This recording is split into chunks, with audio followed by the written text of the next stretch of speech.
Hi friends, പുതിയൊരു വീഡിയോയിലേക്ക് എല്ലാവർക്കും സ്വാഗതം. വീഡിയോയിലേക്ക് പോകുന്നതിന് മുമ്പ് തന്നെ ഈ ചാനൽ ആരെങ്കിലും ഫസ്റ്റായിട്ട് കാണുന്നവരുണ്ടെങ്കിൽ ഫസ്റ്റ് ആണെങ്കിൽ സബ്സ്ക്രൈബ് ചെയ്ത് ലൈക്ക് ചെയ്ത് സപ്പോർട്ട് ചെയ്ത് കാണാം. മഹേഷും ചന്ദ്രികയും മലരും ദിലീപ് പറഞ്ഞ ആ വീട്ടിലെത്തി. നല്ല എല്ലാ സൗകര്യമുണ്ട്. അപ്പോൾ മഹേഷ് പറയാണ്, ദിലീപേ, നീ പറഞ്ഞ വീട്ടിൽ എല്ലാ സൗകര്യവും ഉണ്ടല്ലോ. അപ്പോൾ ദിലീപ് പറയാണ്, നിങ്ങൾക്ക് എന്താവശ്യമുണ്ടെങ്കിലും നിങ്ങൾ എന്നെ വിളിച്ചാൽ മതി, എന്നോട് പറഞ്ഞാൽ മതിയെന്ന്. ഞാനത് വാങ്ങിക്കൊടുത്തരാം, പേടിക്കാനൊന്നുമില്ല. ഇത് സേഫായ സ്ഥലം. മഹേഷിന് സന്തോഷമായി. ഈ സ്ഥലം എന്തായാലും ആരും അത്ര പെട്ടെന്ന് എളുപ്പത്തിൽ കണ്ടുപിടിച്ച് വരില്ല. താങ്ക്സ് എടാ. ശരി, താക്കോൽ പിടിച്ചോ എന്ന് പറഞ്ഞ് മഹേഷിന് താക്കോൽ കൊടുക്കുകയാണ്. എന്നാൽ ശരി മഹേഷ്, ഞാൻ ഇറങ്ങുന്നു. അപ്പോൾ അവൻ്റെ നോട്ടം ചന്ദ്രികയിലാണ്. ഇറങ്ങാനിരിക്കുമ്പോഴുള്ള നോട്ടം ഒരു വല്ലാത്ത നോട്ടമായിരുന്നു ചന്ദ്രികയെ നോക്കിയത്. അവൻ പോയിക്കൊണ്ടിരിക്കുമ്പോൾ മഹേഷ് പറയാണ്, നിൽക്ക്, ഇപ്പം വരാം. ദിലീപിൻ്റെ കൂടെ തന്നെ പോയ മഹേഷിനോട് ദിലീപ് പറയണം, എന്നാൽ ശരി, ഇറങ്ങട്ടെ. ആ ശരി, വാ എന്ന് പറഞ്ഞ് ചന്ദ്രികയെ കൂട്ടി മുറിയിലേക്ക് കൊണ്ടുപോവാണ്. ദേ നോക്ക് ചന്ദ്രികയെ, നിങ്ങൾ രണ്ടുപേരും ഈ മുറി ഉപയോഗിച്ചോ. അല്പസമയത്തിനകം നമുക്കുള്ള ഭക്ഷണം കൊണ്ടുവരും. ശബ്ദം ഉണ്ടാക്കാതെ അടങ്ങിയിരുന്നോളാം രണ്ടുപേരും ഇവിടെ. ശബ്ദം ഉണ്ടാക്കിയാൽ അത് കഴിഞ്ഞാൽ പിന്നെ എന്ത് സംഭവിക്കുമെന്ന് എനിക്ക് പോലും അറിയില്ല. ഞങ്ങൾ രണ്ടുപേരും നീ പറഞ്ഞ സ്ഥലത്തേക്ക് വന്നില്ലേ, ഇനി സിദ്ധു സാറിനെ നീ മര്യാദയ്ക്ക് മഹേന്ദ്രൻ സാറിൻ്റെ വീട്ടിലേക്ക് പറഞ്ഞയക്ക്. വിടാൻ പറ്റില്ല. നീ ഇപ്പം എന്തു ചെയ്യും? അവനൊരു പ്രശ്നം വന്നാൽ നീ എന്തിനിങ്ങനെ വിഷമിക്കുന്നേ? മഹേഷ് ചന്ദ്രികയോട് ചോദിക്കുകയാണ്. ഞാൻ അറിയാത്തത് കൊണ്ട് ചോദിക്കുക. എൻ്റെ കയ്യിലില്ലാത്തത് എന്താണ് അവൻ്റെ കയ്യിലുള്ളത്? എന്താ? അവൻ്റെ കുറച്ച് കാശുണ്ട്, അതല്ലേ? മഹേഷ് വാതിലടച്ചു പുറത്തുനിന്ന് പൂട്ടി. അതേ സ്ഥാനത്ത് ജനലൊക്കെ തുറന്നിട്ടു. നിങ്ങൾക്ക് എന്തെങ്കിലും വേണമെങ്കിൽ ഈ ജനലിൽ കൂടി വിളിച്ചാൽ മതി, ഞാനിവിടെ തന്നെ ഉണ്ടാവും. പിന്നെ മലർ പറയാണ്, അമ്മേ, എനിക്കിവിടെ വല്ലാതെ പേടിയാവുന്നു, നമുക്ക് തിരിച്ചു പോകാം. അമ്മേ, നമുക്ക് മുത്തശ്ശൻ്റെ വീട്ടിലേക്ക് പോകാം അമ്മേ, എനിക്കിവിടെ പേടിയാവുന്നു. പോകാം മോളെ, നമ്മളിപ്പോൾ ഇവിടെ വന്നതല്ലേ ഉള്ളൂ, പോകാം. അമ്മ ഇവിടെ നിന്ന് എങ്ങനെയെങ്കിലും നിന്നെ രക്ഷിച്ചു കൊണ്ടുപോയിരിക്കും. ധൈര്യമായിട്ടിരിക്കും മോളെ, അമ്മയുണ്ട് നിൻ്റെ കൂടെ. അതേസമയം ലക്ഷ്മി പൂജാമുറിയിൽ തന്നെ ഇരുന്ന് പ്രാർത്ഥിച്ചുകൊണ്ടിരിക്കുകയാണ്. ലക്ഷ്മി പൂജാമുറിയിൽ വിളക്കൊക്കെ വെച്ച് ചന്ദനമൊക്കെ തൊട്ട് പ്രാർത്ഥിക്കുകയാണ്. ദൈവമേ, എൻ്റെ മകളെയും കൊച്ചുമകളെയും ആ മഹേഷിൻ്റെ കയ്യിൽ നിന്നും എങ്ങനെയെങ്കിലും രക്ഷിക്ക് എന്ന് പറഞ്ഞ് കരഞ്ഞുകൊണ്ട് പ്രാർത്ഥിക്കുകയാണ്. ചന്ദ്രികയും മലരും ഈ വീട്ടിൽ വന്നാൽ മാത്രമേ ഞാൻ പച്ചവെള്ളം പോലും കുടിക്കൂ, ഇല്ലെങ്കിൽ പിന്നെ ഞാൻ എൻ്റെ ജീവൻ ഉപേക്ഷിക്കും. മുത്തശ്ശനും മുത്തശ്ശിയും മഹേന്ദ്രൻ സാറും ലക്ഷ്മിയും മേഘയും ഒക്കെ ഇരുന്ന് സംസാരിച്ചുകൊണ്ടിരിക്കുകയാണ്. അപ്പോൾ മുത്തശ്ശൻ ചോദിക്കുകയാണ്, ചന്ദ്രികയെയും മലരിനെയും എവിടെയാണ് അവൻ രക്ഷിപ്പിച്ച് കൊണ്ടുപോയത് എന്നറിയോ മോനെ എന്ന് സിദ്ധുവിനോട് ചോദിക്കുക. CCTV ഫുട്ടേജ് വെച്ച് പോലീസ് ട്രേസ് ചെയ്യുന്നുണ്ട് മുത്തശ്ശ.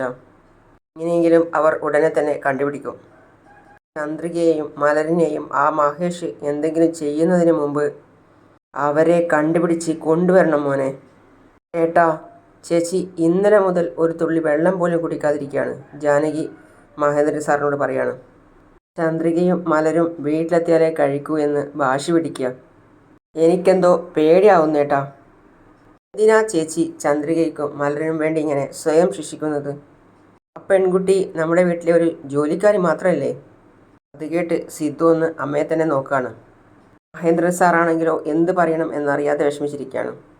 ചേട്ടാ, അവളോട് എന്തിനാ ചേച്ചി ഇത്രയും സ്നേഹം കാണിക്കുന്നേ? ചന്ദ്രികയും മലരും മറ്റാരുടെയും കൂടെയല്ലല്ലോ പോയത്, അവളുടെ ഭർത്താവല്ലേ അവളെ കൊണ്ടുപോയത്. ഇതിലിത്ര പേടിക്കാൻ എന്തിരിക്കുന്നു? എന്തോ ചന്ദ്രികയും മലരും മഹേഷിനൊപ്പം തന്നെ ജീവിക്കുന്നതാണ് നല്ലത് എന്നാണ് തോന്നുന്നത്. ചന്ദ്രിക മഹേഷിനൊപ്പം ഒരുമിച്ച് ജീവിക്കാൻ തുടങ്ങിയാൽ ഉറപ്പായും അവൻ്റെ മനസ്സ് മാറും. ചന്ദ്രിക അവനൊപ്പം ജീവിക്കാത്തത് കൊണ്ടല്ലേ അവൻ ഇങ്ങനെയൊക്കെ പെരുമാറുന്നത്. മുത്തശ്ശിയും അത് കേട്ട് തലയാട്ടുകയാണ്.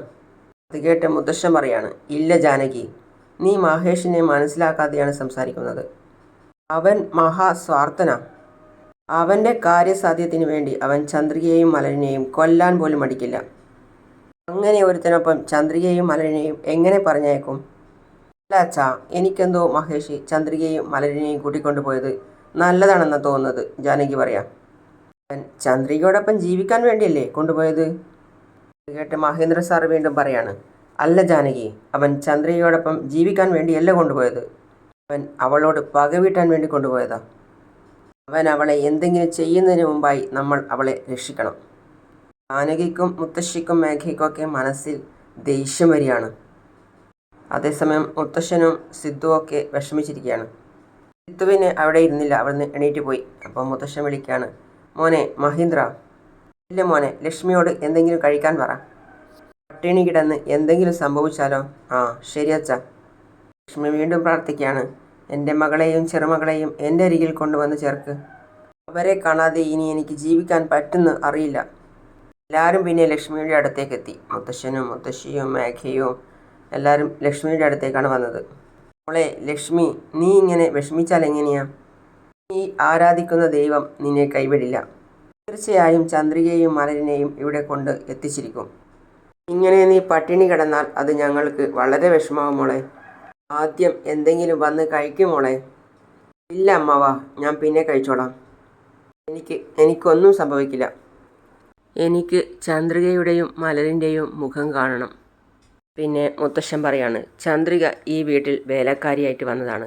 പിന്നെ അവളുടെ സത്യസന്ധതയും സ്വഭാവവും ഒക്കെയാ നമ്മൾക്ക് ഇഷ്ടപ്പെട്ടത്. പക്ഷേ ഇപ്പോൾ അവൾ നമ്മുടെ വീട്ടിലെ ഒരംഗമാണ്. അതുകൊണ്ട് തന്നെ അവൾക്ക് എന്തെങ്കിലും സംഭവിച്ചാൽ അത് നമ്മൾക്ക് സഹിക്കാൻ കഴിയില്ല. അപ്പോഴാണ് മഹേന്ദ്രൻ സാറിൻ്റെ ഫോൺ റിങ് ചെയ്തത്. അപ്പോൾ മഹേന്ദ്രൻ സാർ പെട്ടെന്ന് തന്നെ ഫോൺ എടുത്തിട്ട് പറയാണ്, പറയൂ സാർ. ഞാനിപ്പോൾ വരാം സാർ. ഫോൺ വെച്ചതിന് ശേഷം, സിദ്ധു ഇതാ വരുന്ന അങ്കിളെ. കമ്മീഷണർ സാർ വിളിച്ചു, ഓഫീസിലേക്ക് ഒന്ന് ചെല്ലാൻ പറഞ്ഞു. അങ്കിളെ നമുക്ക് പോകാം. അപ്പോൾ ലക്ഷ്മി, നീ സമാധാനമായിരിക്കെ. ചന്ദ്രികയെയും മലരിനെയും മഹേഷ് എവിടെ കൊണ്ടുപോയി ഒളിപ്പിച്ചു വെച്ചാലും അവരെ ഞാൻ തിരിച്ച് വീട്ടിലേക്ക് കൊണ്ടുവരിക തന്നെ ചെയ്യും. ഭക്ഷണം കഴിക്ക്. മുത്തശ്ശൻ പറയാണ്, ചെല്ലു മോനെ, നീ എത്രയും പെട്ടെന്ന് തന്നെ ചെല്ല്. ആ സിദ്ധു, നമുക്ക് പോകാം. ലക്ഷ്മിക്ക് ആശ്വാസമാണ് ചെയ്തത് അത് പറയുന്നത് കേട്ടപ്പോൾ. ജാനകിക്കാണെങ്കിലോ ദേഷ്യം വരികയാണ്. വീണ്ടും അവൾ ഇങ്ങോട്ട് തന്നെ വരുമല്ലോ എന്ന് ഓർത്തിട്ട്. അതുപോലെ തന്നെ മറ്റുള്ളവർക്കും വിഷമമാകാണ്. കാര്യം മേഘയ്ക്കാണെങ്കിലും മുത്തശ്ശിക്കാണെങ്കിലും ദേഷ്യം വരികയാണ്.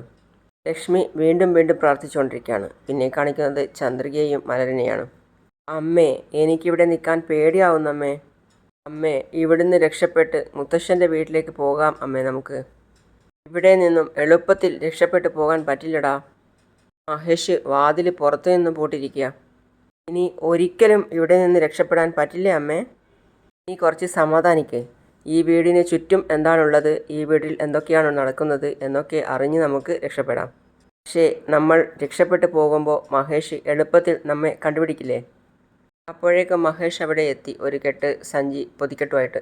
എന്നിട്ട് പറയാണ്, ഇതേ നോക്ക് ചന്ദ്രിക, ഇതിൽ ആപ്പിളും മുസമ്പിയും ഓറഞ്ചും മാതളവും ഒക്കെയുണ്ട്. ഈ സഞ്ചിയിൽ നിങ്ങൾക്കുള്ള ഭക്ഷണവും. മലറിന് എന്താണ് വേണ്ടത് അത് എടുത്തു കൊടുക്കുക കേട്ടോ. മലർ, നിനക്ക് എന്ത് വേണമെങ്കിലും അച്ഛനോട് ചോദിക്ക്, അച്ഛൻ വാങ്ങിത്തരാം. നിനക്ക് ഇവിടെ സന്തോഷമായിട്ട് ജീവിക്കാം, മനസ്സിലായോ? അത് കേട്ട് ചന്ദ്രിക ഒന്ന് മഹേഷിനെ നോക്കുകയാണ്. അപ്പോൾ മഹേഷ് ചന്ദ്രികയോട് പറയാണ്, ചന്ദ്രികയെ, നിനക്കും എന്താവശ്യമുണ്ടെങ്കിലും എന്നോട് പറയാം, ഞാൻ നിനക്ക് വാങ്ങിത്തരാം. നിങ്ങൾ രണ്ടുപേർക്കും മാറാൻ ഡ്രസ്സില്ല അല്ലേ? വൈകുന്നേരം വരുമ്പോൾ ഞാൻ വാങ്ങിക്കൊണ്ട് വരാം എന്ന് പറഞ്ഞ് മഹേഷ് പുറത്തിറങ്ങി കതകടച്ചു. ആഹാരം കഴിക്കോടാ? എനിക്ക് വേണ്ട അമ്മേ, ഞാൻ കഴിക്കില്ല. രാവിലെ മുതൽ ഒന്നും കഴിച്ചിട്ടില്ലല്ലോ, എന്തെങ്കിലും കഴിക്കും മലർ. പട്ടിണി കിടക്കാൻ പാടില്ല. ചന്ദ്രിക അതിൽ നിന്നും ഒരു പൊതിയെടുത്ത് തുറക്കുകയാണ്. ആ മലർ, കഴിക്ക്. എനിക്ക് വേണ്ട അമ്മേ, എനിക്ക് വേണ്ട.